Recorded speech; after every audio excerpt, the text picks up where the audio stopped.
चलो, तो next class में हम बात करते हैं मैपिंग सीरीज। तो आप सभी को दिख रहा होगा ये मेरा प्यारा भारत, और प्यारे भारत से हम स्टार्ट करते हैं। हाँ, मैं आपको छोटी छोटी ट्रिक के माध्यम से आपको आज मैपिंग के बारे में बताता हूँ। पहले ब्लैक सी। ब्लैक सी आपको दिख रहा होगा, ये जो सागर है इसका नाम है ब्लैक सी। तो ब्लैक सी के साथ सीमा रखने वाले देश आपको बहुत ज़्यादा टफ लगते होंगे कि इन्हें याद करने का तरीका क्या होगा, आखिरकार किस प्रकार इन्हें याद किया जाएगा।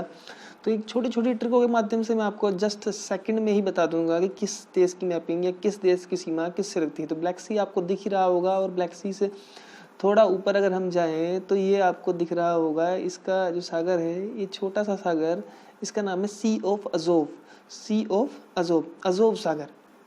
और सी ऑफ अजोव और ब्लैक सी के बीच जो जल संधि है, जो इन्हें अलग कर, जो इन्हें जोड़ती है, और दो जल संधि का मतलब है जो दो ऐसा क्षेत्र जो दो लैंडमास को अलग करता हो, जबकि दो वाटर बॉडी को एक साथ जोड़ता हो, यानी कि दो सागरों को एक साथ जोड़ता हो और दो स्थलों को अलग करता हो। तो उन्हीं वाटर बॉडी के बारे में बात करते हैं हम। तो पहले हम बात करते हैं ब्लैक सी। तो ब्लैक सी और ब्लैक सी से ऊपर जो छोटा सा सागर आपको दिखाई दे रहा है, इसका नाम है सी ऑफ अजोव।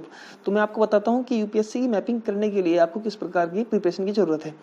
तो पहले तो आपको पता होना चाहिए कि सी ऑफ अजोव और ब्लैक सी के बीच जो स्टेट्स है उसका नाम है क्रच स्टेट्स। ये आपको दिख रहा होगा, क्रच स्टेट्स। तो ब्लैक सी और सी ऑफ अजोव के बीच जो स्टेट्स है उसका नाम है कर्च स्टेट्स। अब बात करते हैं हम कि ब्लैक सी की सीमा किस किस देश के साथ लगती है। तो ब्लैक सी की सीमा के बारे में बात करूं तो ब्लैक सी की सीमा के लिए आपको याद एक छोटी सी ट्रिक रखनी है, जिसका नाम है ग्रेट रब। ग्रेट रब।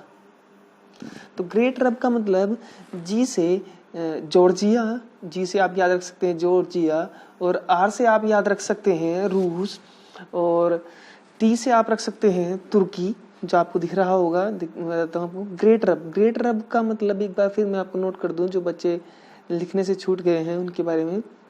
ग्रेट रब,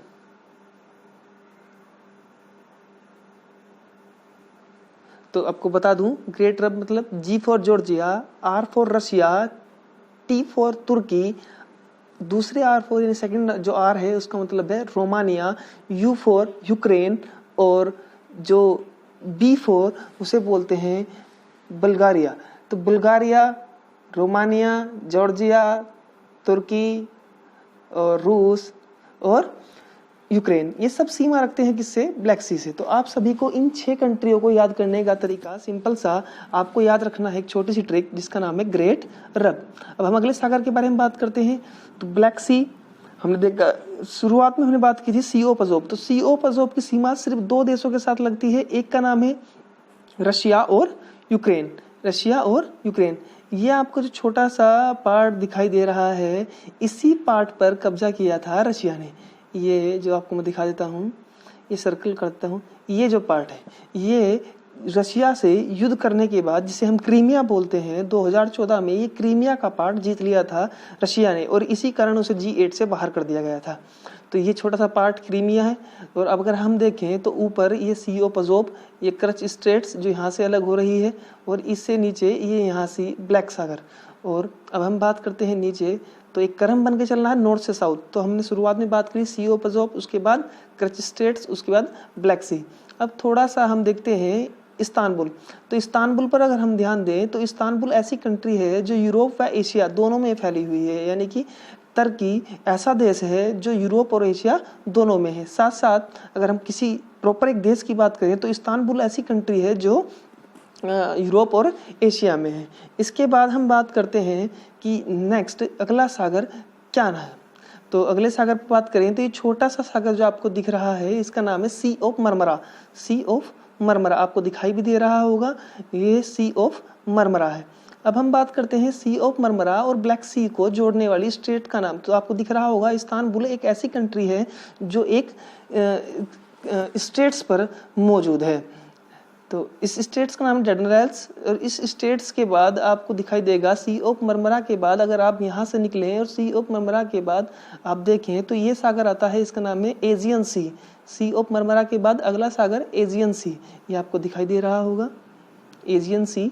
और एजियन सी के बाद आपको दिखाई दे रहा होगा मेडिटेरियन सी, यानी कि भूमध्य सागर। अब हम भूमध्य सागर की मैपिंग के बारे में बात करते हैं कि भूमध्य सागर की मैपिंग के साथ एशिया की कौन कौन सी कंट्री लगती है और यूरोप की कौन कौन सी। तो आपको पता होना चाहिए जो भूमध्य सागर है ये एक ऐसी कंट्री है जो ऊपर से यूरोप यानी नॉर्थ से यूरोप और ईस्ट से एशिया और वेस्ट से साउथ अफ्रीका से कंट्री रखती है, सीमा रखती है। तो ये एक ऐसा सी है जो 3 महाद्वीपों से घिरा हुआ है। और आपको दिख रहा होगा जो अटलांटिक ओशियन है, इसी अटलांटिक ओशियन और भूमध्य सागर को जोड़ने वाली स्टेट का नाम है जिब्राल्टर। ये आपको दिख रहा होगा जिब्राल्टर। तो जिब्राल्टर स्टेट्स जो यहाँ मौजूद है यह अटलांटिक ओशियन और अटलांटिक ओशियन से मेडिटेरियन सी में जाने के लिए जो स्टेट्स पास करनी पड़ती है उसका नाम जिब्राल्टर है।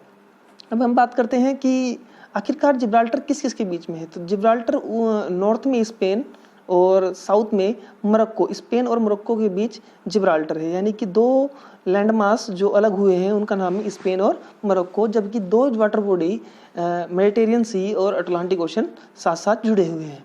अब हम बात करते हैं नेक्स्ट स्लाइड पर, और नेक्स्ट स्लाइड के बारे में बात करते हैं कि आखिरकार मेडिटेरियन सी की सीमा किस किस कंट्री से लगती है। तो पहले मैं बात करता हूँ जो टोटल कंट्री है उनमें टोटल कंट्री 21, मेडिटेरियन सी के साथ सीमा रखने वाली कंट्रियों की संख्या 21 है, यानी 21 देश सीमा रखते हैं मेडिटेरियन सी से। अब हम बात करते हैं कि आखिरकार इन्हें याद किस प्रकार किया जाएगा। तो आपको सबको नीचे दिख रहा होगा अफ्रीका महाद्वीप। अभी बहुत से बच्चों को महाद्वीप के बारे में नहीं जानकारी, तो मैं उन्हें बता दूँ। वैसे ये सब बेसिक है। जो इंडिया है ये एशिया में है और ये एशिया महाद्वीप जो एशिया वर्ल्ड का लार्जेस्ट कॉन्टिनेंट है।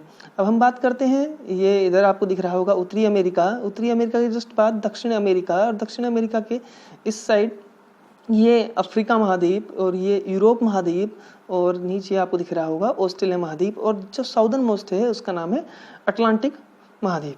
तो आपने देख लिया। अगर ओशन की बात करें तो इसका नाम इंडियन ओशन जो भारत के जस्ट पास पड़ता है, और इसका नाम पैसिफिक ओशन, और इधर हमें दिख रहा होगा नॉर्थ अटलांटिक और साउथ अटलांटिक, और इधर से फिर पैसिफिक ओशन। ये आप सब ज्योग्राफी में बेसिक क्लास में आपने पढ़ाई होगा। अब हम बात करते हैं मेडिटेरियन सी के बारे में कि मेडिटेरियन सी की सीमा किस किस कंट्री से लगती है। तो पहले मैं बात करूं कि अफ्रीका महाद्वीप की कौन कौन सी कंट्रियां सीमा रखती हैं जो मेडिटेरियन सी से। तो मैंने कंट्री बताई कि टोटल पूरे मेडिटेरियन सी को सीमा रखने वाली कंट्री 21 यानी 21 हैं। तो इन 21 को याद करने के लिए हम किस ट्रिक का माध्यम का उपयोग करें कि 21 की 21 कंट्रियां हमारे याद हो जाएं। तो बच्चों हम बात करते हैं छोटी सी अफ्रीका महाद्वीप की। अफ्रीका महाद्वीप के लिए आपको एक याद रखना है जिसे हम बोल सकते हैं मेटल। तो मेटल से हम बात करें, M for Morocco, E for Egypt, आपको दिख रहा होगा मिस्र यानी Egypt, T for Tunisia, A for Algeria और L for Libya. I hope बच्चों बहुत छोटी सी ट्रिक से आपने एकदम से 1 सेकंड में पहचान लिया कि जो अफ्रीका महाद्वीप के 5 देश सीमा रखते हैं मेडिटेरियन सी से। अब हम बात करते हैं कि एशिया के कौन कौन से देश सीमा रखते हैं। तो एशिया आपको दिखाई दे रहा होगा तुर्की, सीरिया।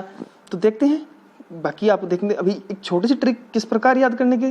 तो आपको याद रखना होगा एक छोटा सा सी लिस्ट। तो सी लिस्ट का मतलब ये है, सी फॉर, यहाँ आपको साइप्रस से कंट्री दिखाई देगी जो भी दिखाता हूँ मैं। दूसरा L for Libya, E for Libya, है ना। लीबिया तो हो गया, हाँ लेबनान। लीबिया जो अफ्रीका कॉन्टिनेंट में है, और एशिया में आपको दिखाई जाएगा लेबनान। मैं भी दिखाता हूँ कंट्री, आप पहले नोट कर ले। Cyprus, Lebanon, I for Israel, S for Syria, T for Turkey. अब हम बात करते हैं कि मैं आपको लोकेशन दिखा देता हूँ कि आखिरकार ये कंट्री कहाँ कहाँ है। तो हम बात करते हैं, पहले देखो ये यहाँ से आपका एशिया पार्ट शुरू होता है। तो पहला कंट्री आपने देखा इजराइल, के बाद लेबनान, सीरिया, ये आपको कंट्री दिखाई दे रही है छोटी सी साइप्रस, जहाँ मैं भी आपको दिखाता हूँ, मार्क उठा लेता हूँ और उससे आपको मार्क कर दिया साइप्रस, और यहाँ तुर्की, लेबनान और सीरिया, और इसके जस्ट नीचे आपको दिखाई देगा इजराइल। तो आपको पता लग गया है कि ये कंट्री सीमा रखती हैं। तो आपसे यूपीएससी में एक छोटी सी बात बस ये याद रखनी है कि जॉर्डन मेडिटेरियन सी के साथ सीमा नहीं रखता। और अभी बच्चों अगर आपसे मैं क्वेश्चन पूछूं कि क्या जॉर्डन एक लैंड लॉक कंट्री है, तो नहीं, जॉर्डन एक लैंड लॉक कंट्री नहीं है। जॉर्डन का एक छोटा सा तट है जो आपको दिखाई दे रहा होगा, ये देखिए गल्फ ऑफ अकाबा में एक छोटा सा तट है। तो यानी कि जो जॉर्डन है वो एक लैंडलॉक कंट्री नहीं है। अब आप बच्चे बोल रहे हैं कि सर लैंडलॉक कंट्री का मतलब क्या है? लैंडलॉक कंट्री वे कंट्रियाँ होती हैं जो किसी भी बॉर्डर बॉडी से न लगती हों। और सर आपने बोला कि कजाकिस्तान भी सीमा रखता है, कैस्पियन सी थे, फिर वो सबसे बड़ा एक लैंडलॉक कंट्री कैसे होगा? तो मैं आपको बता दूं कि ऐसी वाटर बॉडी जो किसी ओपन ओशन से या ओपियन सी से सीमा रखती हो तो उसे लैंडलॉक कंट्री की श्रेणी में नहीं रखा जाता। तो हम बात करते हैं नेक्स्ट स्लाइड पर। तो हमने अफ्रीका और एशिया की कंट्री देख ली, साथ साथ यूरोप की कंट्री। अब यूरोप की कंट्री हमें पता होनी चाहिए कि यूरोप की कितनी कंट्री है। तो 5 इधर अभी अफ्रीका की हमने 5 कंट्री पढ़ी जिसके लिए हमने क्या ट्रिक पढ़ी? मेटल। और एशिया की हमने कंट्री पढ़ी 5 जिसके लिए हमने ट्रिक पढ़ी सी लिस्ट। और ब्लैक सी के लिए हमने क्या ट्रिक पढ़ी थी? ग्रेट रब। और ब्लैक सी से ऊपर हमने बात की थी किस सागर के बारे में? Sea of Azov. तो Sea of Azov, Black Sea of Marmara, Aegean Sea, Mediterranean Sea. अब बच्चों आपको नॉर्थ से साउथ अगर क्रम आ जाए तो आप मुझे एक बार जरूर बताएं। तो पहले क्या आता है? सी ऑफ अजोब के बाद कर्ज स्टेट के बाद ब्लैक सी के बाद आप सीधा कहाँ आएंगे? सी ऑफ मरमरा। और सी ऑफ मरमरा के बारे में बाद आएंगे आप एजियन सी के बाद। और एजियन सी के बाद आप कहाँ आएंगे? मेडिटेरियन सी में। अब हम बात करते हैं यूरोप की कंट्री। तो 5 उसकी और 5 यूरोप की, 5 एशिया की और 5 अफ्रीका की हो गई हैं। आगे की बची है कंट्री 11। तो इसके लिए एक भयंकर ट्रिक की जरूरत पड़ेगी हमें याद करने के लिए, लेकिन कोई घबराने वाली बात नहीं, उन्हें भी हम याद करेंगे। लेकिन इससे पहले हम थोड़ा सा कैस्पियन सी को देख लेते हैं। कैस्पियन सी बहुत इंपॉर्टेंट है। कैस्पियन सी की सीमा किस किस कंट्री के साथ लगती है? तो एक छोटी सी ट्रिक, कैस्पियन सी के साथ जो सीमा रखती है उनके लिए आपको याद रखना पड़ेगा एक छोटा सा शब्द, किरात। ज़्यादा खतरनाक ट्रिक नहीं है, किरात। तो कजाकिस्तान, ईरान, रूस, अजरबैजान और तुर्कमेनिस्तान। कजाकिस्तान, ईरान, रूस, अजरबैजान और तुर्कमेनिस्तान। तो ये कंट्रियाँ सीमा रखती हैं 5 कैस्पियन सी के साथ। तो आई होप बच्चों आपको कैसी लगी। एक छोटी सी क्लास, मेरी डेमो क्लास है, बाकी हम इसके बारे में कल देखेंगे। आप मुझे अपने प्लीज़ कमेंट जरूर करें और बताएं कि क्लास आपको कैसी लग रही है। थैंक यू, बाय बच्चों। और लगातार तैयारी करते हुए मैं आपके साथ अब जुड़ चुका हूं और जितना भी मेरे से हो पाएगा मैं इस 20 दिन के शेड्यूल में आपका पूरी कोशिश करूंगा कि आपका सारा कोर्स मैक्सिमम जो यूपीएससी के एस्पिरेंट्स हैं उनके लिए मैं पूरी कोशिश कर रहा हूं कि मैं अच्छे से अच्छे मार्क्स ला पाएँ और प्री उनका इस बार क्लियर हो, ये मेरी शुभकामना है। Thank you.